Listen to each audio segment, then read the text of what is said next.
Today we're here with JD McFarland, a solutions architect for Mend, and let's go ahead and just start by talking a little bit about what does Mend do?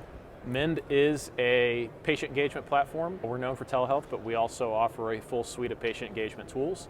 That means digital forms, digital intake, patient notifications, reminders, post-visit surveys. We also offer AI no-show prediction tools called Predictive IQ, which can help reduce the risk of no-shows and also alter the behavior of our notification cadence to make sure those clients who are at risk show up. So who is it that is your primary customer? And by customer, we could say it's practices. But more specifically, who is it that is feeling this pain that leans in going, Mend, I just heard what you do.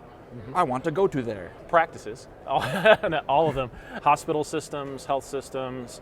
We even have insurance companies that are working with us because everybody found out in last year that telehealth is not just teleconferencing.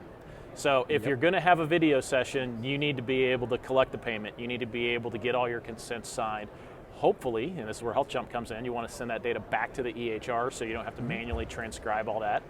And if you don't have those tools, you've just added one more thing that makes your life more difficult instead of something that makes it easy. That's always the challenge, is asking a practice to log into one more thing. That seems to be the common friction, you know? Yep. Log into one more thing, remember a different workflow. This form now is going to look different, so I have to worry about how can I train my providers in order to do this new thing. So you're in the hospital system. Tell me about specific pain that Mend is just rushing in and addressing, and maybe even the unique challenges that you feel that you're uniquely suited to address. There's a bunch. It all boils down to all the things necessary to elevate the physical practice into the digital space. At the end of the day, a ton of the things that people do in the office are not easily brought up into the digital space. Being able to bring those workflows into the digital space is where we really excel. And like I said, that's collecting information from the patients, but it's also things like pulling information from the EHRs, automating the forms that are sent out to the patients, assigning additional forms based on the answers of those forms. So you said based off of their answers. Yeah, so we might send a basic behavioral health assessment, something called a PHQ-2, and if it says that, hey, this patient might be a little depressed, we can subsequently automatically send a full depression screening, and then we can send that information, score it, we can put alerts, trigger alerts in the EHRs, and do all sorts of things that go beyond just that teleconferencing experience that would have to be done in a normal setting by a person, manually shoveling data around paper, faxes, emails, and that's a nightmare. It sounds like you're taking common scenarios, if this, then that. How are you informing those decisions since they're clinical in nature? What informs those next steps in your user journey? Short answer, long answer. Anytime you bring up UX, that is the common answer, right? Yeah, it depends. So we're completely customizable. That's another thing that we excel at, is we're flexible. So unlike a lot of EHR vendors that are in this room today that say, we offer all these solutions, but it's really, we offer our solution. Do you like highly opinionated software? I know you do. Yeah. or maybe I don't. Yeah. So is it that it's customizable or is it configurable? Do you have a set of parameters, and is it just to adapt to workflows, or is it truly, sandbox? We can highly tweak it to the individual's workflows, and where it comes into informing what decisions are being made, that's going to be what logic do they want us to take. So one common area that a lot of our prospects are terrified of is patient self-scheduling. About half of our customers come to us and say, we want patient self-scheduling. The other half, as soon as we mention it, say, oh, hell no, we don't want that. The reality is, patient self-scheduling radically reduces no-shows, increases patient satisfaction, and it can drive a ton of revenue. Whether you think you want it or not, you really do want it. What you want is you want all the rules built around it to make it work for your practice. You don't want a free-for-all widget on a website that people can pick. I want to see this doctor at 2 a.m. in the morning. No, you need to be able to build all the business logic and rules around your practice. You want to be able to direct the patient to the right appointment types and patient-friendly language. And that's where we build in all those logical decision trees, and we build it to suit the practice. That's where we really are at our best. I really like how you're taking some of these common usability challenges and building some automation around it. So how much of it is build your own, and how much of it is Mend partnering, whether it's client success or a support team, to advise on making those updates? It's really a white glove experience with Mend. Our implementation team and our customer success team is going to be making these changes and customizations for the life of the project. We joke about, we basically give our customers a ring. We don't want them to ever go anywhere. We want to marry them long term, and that means we're going to be adjusting with them. In many cases, our implementations never stop because they start with phase 1, go to phase 2, then they reevaluate phase 1 because they found out all these other cool things they can do, and we're constantly evolving and building more.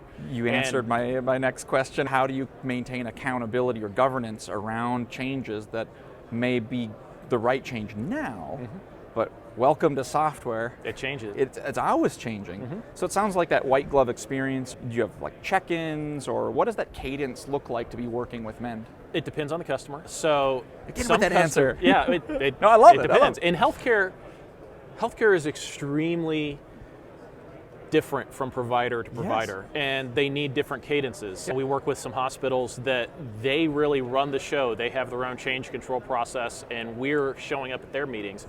We've got others where they have no processes, and we're running everything, and we adapt to that. But a typical cadence is we're going to, in peak implementation, as we're going live, we're going to be talking to them every day. We're going to have standing weekly meetings. That's going to transition to monthly in many cases, but then it might transition back to weekly as we're doing another project. So it depends. Let's talk about the value ladder. There's things that are table stakes. There are things that are differentiators where not everyone does it.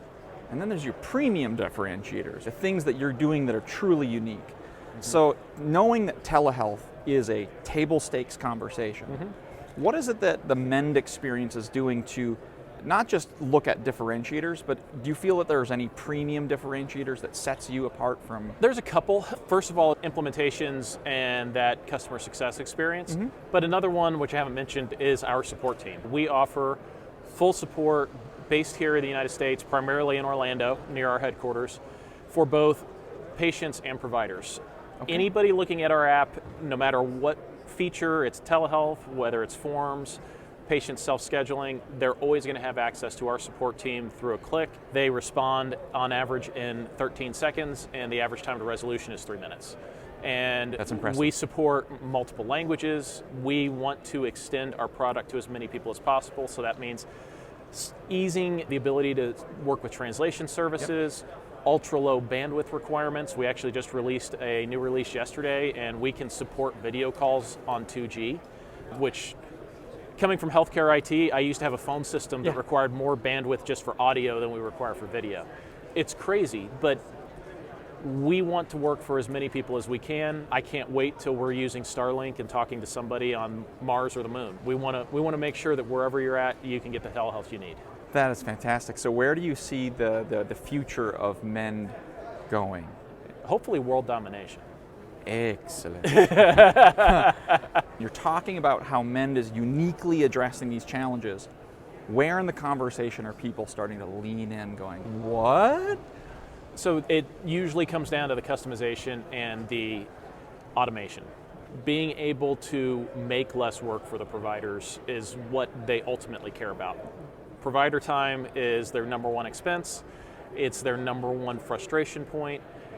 Maintaining a happy set of providers is very difficult, and right now, with telehealth, they now have to compete in some cases for a national pool of talent.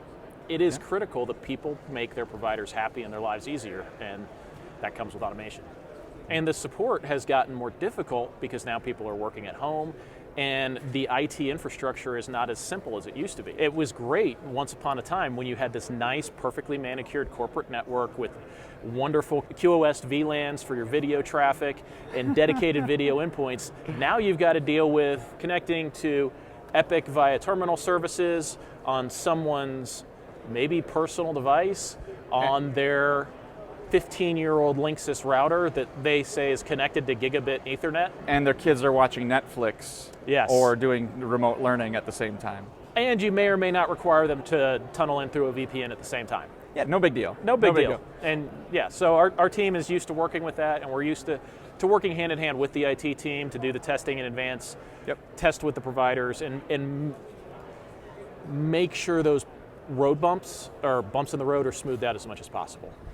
Normally I ask, the pandemic hit, which growing pains in healthcare do you feel that you all experience the most or are reacting to the most, but I'm hearing one of them is just the increase in number of remote workers. Oh yeah. Is there anything else that you found that, whether it's demand, scale, or different types of complexity? Demand went way up. Our business increased by 300% during the pandemic. We're fortunate we architected our infrastructure in advance of COVID to grow and scale. Unlike much larger platforms, we actually didn't crash during COVID, and we've continued to grow and scale without any major impacts. So multiple nines. Yes, Awesome. multiple nines. And we're very transparent about it. We have a status page you can go and you can view our uptime and you can view our incidents. Really, with COVID, a number of things emerged. So with more people using the system, we got a lot more feedback on things we can improve. So we've put a ton of improvements into the software. One of the things that we pioneered in the past year was our enhanced virtual waiting room, which if you've used telehealth in the past year, you've probably seen, please wait, your doctor will connect with you shortly. Can I get a PDF of People magazine from 6 years ago? No, but you can get TED Talks and other educational content available at no charge, and you can even get practice-specific materials, so they can load their own educational content, their own marketing, and the patients, on average, across all platforms in telehealth, wait 20 minutes per session. So that's a lot of time that's being wasted, either not engaging the customer, and oh, by the way, when customers aren't engaged, guess what they do? They close the screen and go somewhere else, and so that leads to no-shows. So we've seen a decrease in no-shows through the technology. We've also seen an increase in patient satisfaction. Those are the kinds of things where we've tried to innovate. Are those metrics just tracked through some sort of pop-up? I'm patient just satisfaction. We do satisfaction surveys. We do it both for our internal purposes, but we also will push out satisfaction surveys for the provider. So how did you come up with that idea? Was there some usability study that said, hey, this looks like blue ocean for us? I've never heard of anyone doing a virtual waiting room where I can actually be entertained or educated, other than the gas pump. I think enough people just said, hey, we're tired of looking at the clocking image, and the smart people in our company said, hey, we got an idea, let's run with it. Smarter people than me. Because at the time they did it, I was actually a customer of Mend. Really? Yes, I was a customer before I was an employee. What impressed you about Mend the most before you put on the red shirt? Yeah, so my background is in healthcare IT, and I had worked with telehealth since 2014. Mend was replacing another piece of software that had completely failed, but it was our fourth major telehealth generation as payers opened up new opportunities, because once upon a time you couldn't get paid for it at all. But with Mend, it was their openness to actually do those workflow customizations, help us automate. One great story from the company I came from, we actually went live prior to COVID, and just coincidentally, we had contracted with Mend in advance of it, and we were able to convert 100% to telehealth during COVID with Mend. Shut the front door. And half of our front desk staff walked out, said, we want the enhanced unemployment, so see ya, we're not doing the work anymore. And we were able, through automation, to not have to hire those staff back. What? That's how significant it can be, and that was not a planned event on our hand. That's what happened, and it was a fortunate side effect. That's how powerful these tools can be in a practice. I love the fact that we get to hear from the actual customer. How often do you actually have that? Not only am I the president, but I'm also a client. Not only am I a solution architect, but I also was a client. Yes, I come from the behavioral health world, and that is a very conservative space when it comes to adopting new technology. And there are very large companies right now who still don't think telehealth is important. But there are others who have adopted to it, taken it on, and guess what? They've grown from being 11 providers to 300 providers in a year. And they're going to be going places. The ones who are saying, yeah, this is just a fad, it'll move on. We'll see where they're at in a few years. So my wife is a mental health professional who opened up her own practice after being with a whole group right before COVID, right before the lockdown, and because all of the insurance, and you said, at some point telehealth was recognized. COVID made every health plan in the Midwest say, of course we'll reimburse, and I don't think that's going away. And what it allowed her to do was to meet students who had telehealth, parents who had to pick up an extra job, parents who were going between different houses, because in mental health, the patients you're seeing are in difficult situations many times, right? Yeah. The accessibility that telehealth provides to meet people where they're at is so critical, right? Yeah, and so it's transformative, to be honest. And in rural areas, if you have, say you're going to do family therapy and you're going to do 2 or 3 sessions a week, taking your child out of school, picking them up, taking time off work, you may not really even be able to hold down a job because it might take you 2 or 3 hours to get to the point of care. So it is not as simple as, well, it's an alternative way to see the client. It's hugely transformational for some people. We have a lot of patients that we serve on Indian reservations where it literally is replacing a day-long endeavor to go get care. Yeah. So huge financial impact, especially for people who are most at need. Thank you so much for sharing the Mend story. I think there's still so much to watch. What we're seeing, it's all about digital transformation, when really it's just go digital. You need to have done it. And I think anyone that's still operating in business today in healthcare has made the necessary minimum viable enhancements, but man, you cannot kind of mainline some of this efficiency, right? It's going to differentiate the companies that are very successful versus the ones who just survive.